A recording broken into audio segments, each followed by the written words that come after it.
தெளிவாக தன்னுடைய தீர்ப்பிலே சொல்லிவிட்டார். என்ன சொல்லிருக்காங்க?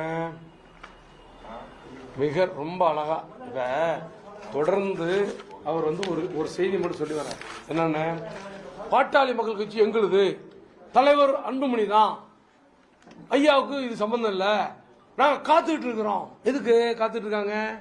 இவங்க நாங்க சிவில் கோர்ட்டுக்கு வருவோம், வாங்க காத்துக்கிட்டு இருக்கிறோம். சிவில் கோர்ட்டுக்கு நாங்க ஏன் சார் போறோம்? இப்ப தெல்ல தெளிவாக பாட்டாளி மக்கள் எப்படின்னா, நம்முடைய சட்டம் இந்த பாருங்க, இந்த தீர்ப்பு நகல் உங்களுக்கு வந்திருக்குன்னு நினைக்கிறேன், எல்லாம் படிச்சு பார்த்துருப்பீங்கன்னு நினைக்கிறேன். அற்புதமா கிட்டத்தட்ட 39 பாயிண்ட் 34 பக்கம், அற்புதமான ஒரு உண்மையான தீர்ப்பு.